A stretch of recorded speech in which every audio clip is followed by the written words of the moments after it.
بسم الله إذن جنغ مقام المقامة الخامسة عشر الفرضية. وبي حتى هاجت حائرت لك ونندم الأسف السن على فقد حتى من سلف بين يوتب فأبرز ويلتني ربعة إرول من كمه اتبع الوتمك وأقسم أوندي بأبيه بامك وأمه يمك لقد أنزلها وجبني مسألة وبأعلام هوري بالمدارس جنجر فما امتازوا ببالتاك عن الأعلام دا كاجة الدوارس دقود واستندق لها وولنني دم أحوار هوري السوري المحابر دهاجي المحابر محبر جميعا فخرجوا لها بموم دانيدو ولا خرس ونا موم دغول سكاني هون بالمقابر اجنال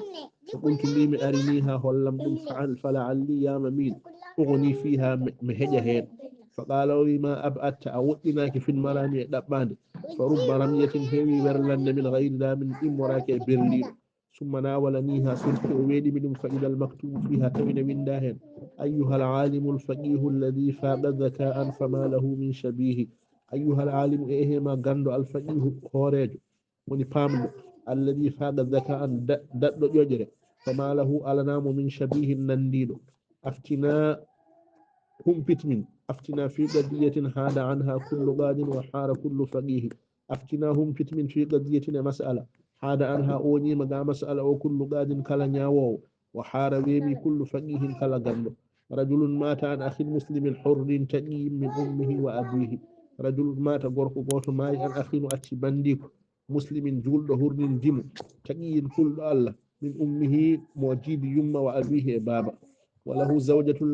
لها أيها الحبر أخو خالص بلا تمويه وله زوجة مدري تشديد لها نودن تشديد أيها الحبر إيه ما غندو أخو خالص مسد لابد بلا تمويه فألدا ميوتقول فحوت فرضها وحاز أخوها ما تبقى بالإرث دون أخيه فهوت أفندن فرضها فلما وحاز أخوها مسد مكو كانكو دبو أفندن ما تبقى وهدي اندنكو بالإرث رند دون أخيه مسد جيدا يما بابا أون هباني هيهون فاشفنا بالجواب أما سألنا فهو نسل لا خلف في يوجد فيه فاشفنا سفر من بالجواب إجابة أما سألناكم من ياجي ومن نامنيكو فهو نسل كإيال لا خلف يوجد فيه اللور الألاهين فلما قرأت شيرها من جنجي نمد مكو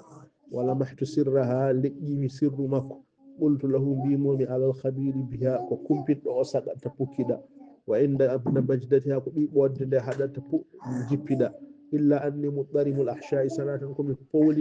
فوني تكتكي مضطر كم جونيارو إلى العشاء هيران فأكرم مسواي تدين جيبور غلم ثم استمير افتكرت فتوى فقال لقد أنصفت أن نولي في الاشتراك شرقل وتجافيت أودي في معنى الاشتداد قاستنا دي فصير معي يا دام إلى مربئي فيودي هدرغم لتظفر لما مالد بما تبتغيكم جدا وتنقلب نبتدا كما ينبغي نهاني قالوا فصاحبته منذ مكة إلى ذراه فيودي جنر المكة كما حكم الله على نياوي فأدخلني أناني بيتا سود أحرج برد فاد من التابوت هي كيس وأوهن برد لود من بيت الأنكبوت السود هاجوني جبل إلا أنه جبر سنة وهبتي مديق فادين ربئه قروا المكة بتوسئة يا جند ذرعه أرن مكة كادر وصلى الله وسلم وبارك على سيدنا محمد وعلى آله وصحبه